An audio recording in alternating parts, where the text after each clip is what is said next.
It's my nerd world. Welcome to it, a Star Wars show. This week, from a galaxy far, far away, if you're not watching Light and Magic on Disney+, you're ruining your life. Okay, maybe it's not that bad, but you really should be watching Light and Magic on Disney+. Also, new Lucasfilm trademarks pointing to new Star Wars movies in the works. Yeah, I know, we've talked about this a bunch, but we're going to talk about it again. Also, a Den of Geek pointed out that an upcoming Star Wars novel is set to explore the Return of the Jedi era, and also give us a further ending to Return of the Jedi. We'll give you details. I'll give you details on that.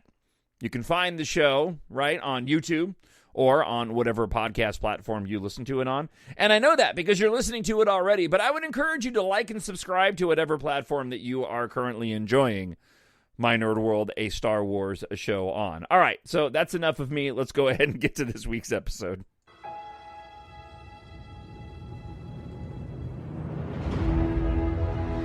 Nothing will stand in our way. I find your lack of faith disturbing. I will finish what you started. Who are you? I'm no one. There are stories about what happened. It's true. All of it. The Force. It's calling to you.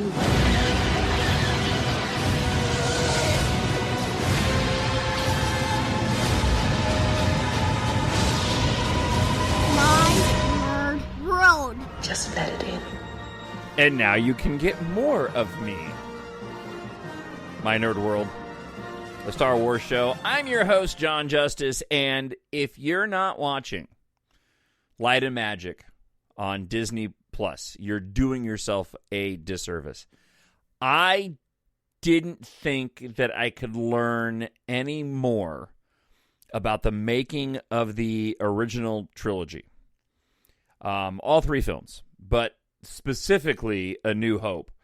I didn't think I can learn any more apart from going and reading some of the in-depth novels that have been written, which I have not read before. But in terms of the documentaries, I've watched all the documentaries, all of them, and many of them multiple times, especially the beginning documentary for The Phantom Menace, which was initially on the VHS release, and also I think it ended up on the Blu-ray release too, but it's fairly available. It's fairly available.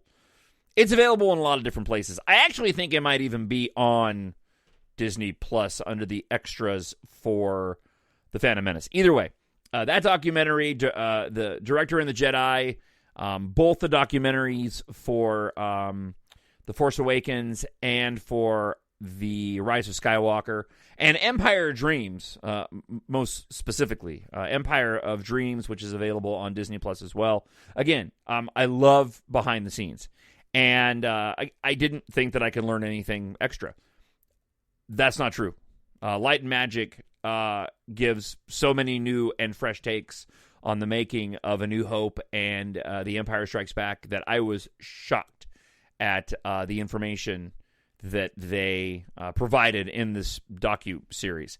And I hope there will be more. I'm a little skeptical because I thought with these 6 episodes running anywhere between 45 minutes to over an hour, the way that they were moving through the timeline of Industrial Light and Magic, which is what this is about, with a majority of the focus on Star Wars, I really thought that they would break it up, and by the time we got to the prequel trilogy era, perhaps we would see in season 2 the modern era of what ILM has been doing.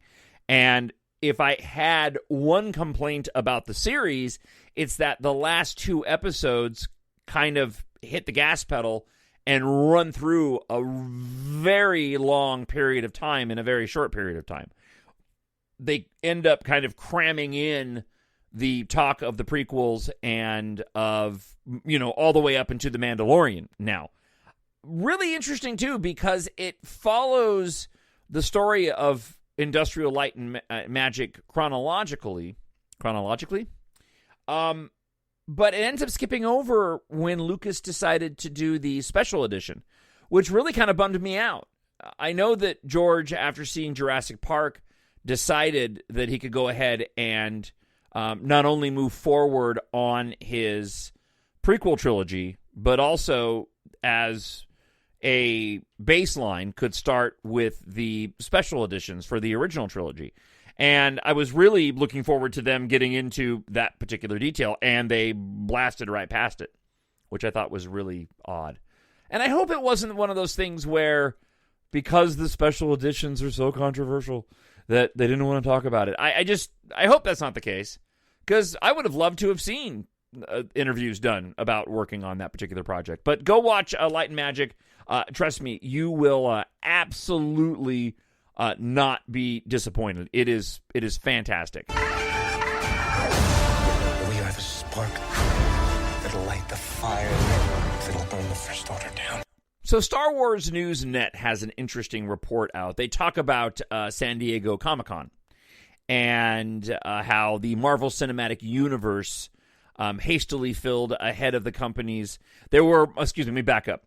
There were trademarks for multiple terms tied to the MCU that were hastily filed ahead of the company's Hall H presentation at San Diego Comic-Con. If that didn't make any sense to you, let me make it easier. So fans you can go and find trademarks that are filed for IPs, for intellectual property. And this is all public information. So super sleuths of the fandoms will go and keep an eye on these types of things. It's not unlike when I go and listen in on the Disney investor calls and to hear them announce new Star Wars projects. So the MCU did this, right? Disney did this ahead of the big presentation at San Diego Comic-Con. And there they revealed new projects coming up, right? Several key trademarks, including Multiverse Saga, Captain America New World Order, Thunderbolts, Avengers The Kang Dynasty, and Avengers Secret Wars, were all confirmed to be authentic when Marvel announced them to the crowd of adoring fans at Comic-Con. Okay, so what does this have to do with Star Wars? Well, this led inquisitive minds among the Star Wars fandom to see if Lucasfilm filed any trademarks around the same time. So a hat tip to those over at Star Wars Leaks on Reddit. Yesterday it was discovered that Lucasfilm filed 3 similar trademarks: the Great Circle, the Great Galactic Circle, Circle of Resistance. Now, while none of these trademarks are explicitly tied with Star Wars, the terms used on the second and third trademarks include terms commonly associated with the franchise. It's been clear for a while that Lucasfilm has opted to deprioritize works that are not tied to their in-house intellectual properties. Basically just Star Wars, Indiana Jones, and Willow these days. So it seems unlikely that this would be for a new IP. Now, all 3 trademarks are classified under the 9 and 41 labels. Doing that thing with my fingers. Looking back at Lucasfilm's previous trademarks for frame of comparison, the internal classification of some of these trademarks under 9 and 41 labels match up with previous series and films developed by Lucasfilm in the Disney era. Rebels, The Force Awakens, Rogue One, The Last Jedi, Resistance, Galaxy of Adventures, The Mandalorian, The Rise of Skywalker, Jedi Temple Challenge, The Bad Batch, The Book of Boba Fett, and Obi-Wan Kenobi having one or both classifications along with upcoming or announced projects. If the trademark is indeed for an upcoming show or movie, then the earliest we may get confirmation is the Lucasfilm panel at D23, barring an announcement released through the trades. On the other hand, there are also trademarks for things that have not manifested as of yet, such as Skywalker Academy, or things that Lucasfilm have passed on, like Children of Blood and Bone, which is now proceeding over at Paramount. We'll just have to wait and see if anything comes of this. I still contend that with the recent resurgence in the movie-going audiences as of late that Disney will, if they haven't already, be fast-tracking films for theatrical release. I don't know what's going on with Taika Waititi's movie. And the commentary around that's been all over the place, with some reports saying he finished the script, other reports saying it'll still come out at the end of next year, which I have speculated on. Other reports saying it's not shooting till the beginning of next year, but maybe they've got enough pre-production work done. Who knows?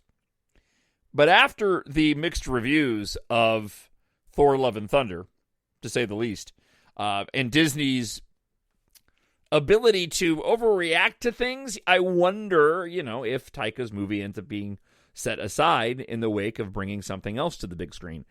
Either way, I just feel like Disney needs to announce something in terms of whatever the next movie is going to be. I was listening to the Big Thing podcast, a Christian Harloff main podcast talking about pop culture stuff, and then Sith Council. And I agree with him. And I've said this many times on the show. I really do wish that Disney would not be so tight-lipped on this stuff. And I know, and at least I guess why they are. It's because they so often have to go and cancel projects. But that being said, I feel like, give us more details. Get us excited for what's coming up. I know they've done that with the live action shows. I get that. But at the same time, I really feel like the fandom could stand to hear more details about what Taika Waititi's movie is. What happened with Rogue Squadron? They're so tight-lipped on this stuff. I feel like it's a disservice to the fandom. All right, so from Den of Geek, they put up an interesting post that I wanted to share with you. One upcoming Star Wars novel set to explore the Return of the Jedi era in the most direct way yet, telling a new version of Han and Leia's engagement. This time it takes place, though, mere hours after the Battle of Endor. Now, from a certain point of view, The Princess and the Scoundrel by Beth Revis could even be read as the missing chapter or even the true ending of Return of the Jedi, in the way that it follows up on so many plot threads set up by Episode 6, right? Ahead of the book's launch in August, Inverse posted an excerpt that shows the tension-filled moment Han asks Leia to marry him, a scene that takes place back and takes us back to the Ewok village just a day after the celebration that closed Return of the Jedi. Although the Emperor and Vader might be dead, maybe, there's quite a bit of the Empire still standing in other parts of the galaxy, and the Rebellion is planning its next move. After a strategy meeting between Chewie and the other rebel generals that Han decides to pop the question. In the scene, Han feels that it's now or never. With the Rebellion planning for future battles, the scoundrel knows that war could separate him from Leia at any time. But even after Han asks Leia the question, Revis, the author, shows us that he's also proceeding with his own self-doubt at lightning speed as he awaits the princess's answer. It goes on to say this. Han was sure the same questions flying around his mind were in hers as well. How many people were already discussing marriages and settling down with folk they'd only known in combat? It was a common enough thing. Emotions ran high after battle. People felt the need to grasp at life when faced with the death of war. The flip side of fighting was loving, and there was a hell of a lot of energy that needed to be directed somewhere. This was the part where Han was supposed to tip his chin, laugh, and say it was all a joke, but he didn't. He didn't flinch as he watched doubt cloud Leia's face. He stood there, and he waited for her to realize the same truth he knew. They were better together. Now, of course, we all know how the scene must end before we've even read it. Leia, of course, says yes.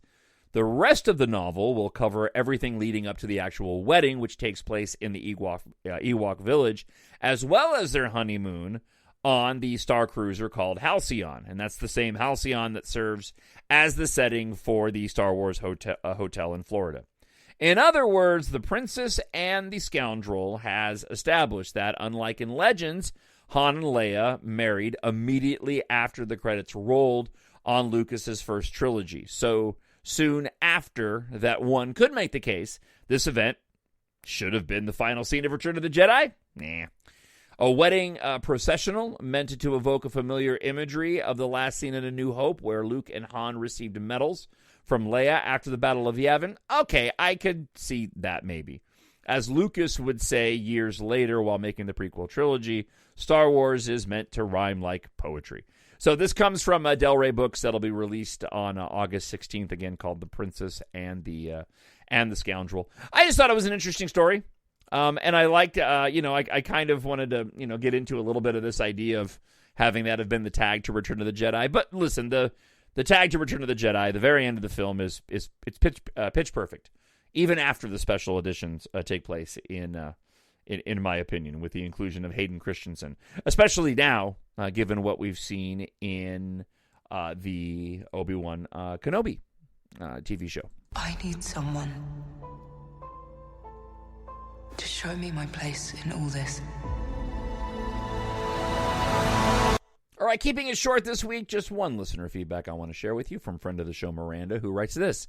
I had a feeling that the dyad concept was something that existed many eons ago or generations, as quoted by Sidious, which he happens to be right. Even that latest book about Sis had some hints about the dyad and how relevant it is to the sequel trilogy and what that means about Rey and Ben, and that it isn't just Force being this invisible matchmaker, but in a way it kind of is a matchmaker, right? And officiant. We haven't had the last of all there is to know about the dyad because up until episode 9, no one even knew what it was and that it had that name that you now know.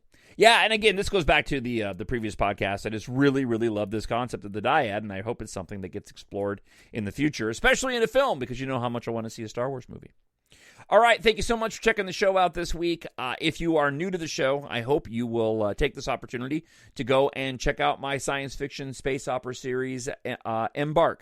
I wrote it because of my love of Star Wars, and I hope that you will support my nerd world and a Star Wars show and pick up your preferred copy if you're a reader. Treat yourself, a friend, or a family member with science fiction. Written for adults, but great for ages 11 and older. Pick up EMBARK Book 1 today, available in ebook, hardcover, paperback, and audiobook. They've discovered the key to saving humanity. They just don't know it yet. Taft Guardia picked the right day to upgrade his ship when the girl he longed to be with, fellow pilot Kate Amaro, arrived needing help investigating a cryptic message from her late aerospace engineer father. Unaware that an industrial accident inside one of the largest military and civilian spacecraft factories has set off an apocalyptic chain of events, they make a shocking discovery. When war erupts during the global evacuation, Taft realizes the significance of what they found, and so does the enemy. On the run, from planet to planet, it's up to Taft, Katha, and a ragtag squadron of pilots to stop the threat to humanity's future among the stars before it's too late.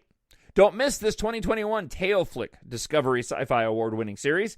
If you like your science fiction space opera epic filled with romance and action, then EMBARK is perfect for you. Again, on Amazon.com or mynerdworld.net. Thank you so much for checking out the show this week. I hope to hear from you via TalkShowNerd@gmail.com or up on YouTube. Until next time, I hope wherever you are happy, you are healthy, and you are safe. Bye. The Force will be with you, always. My Nerd World.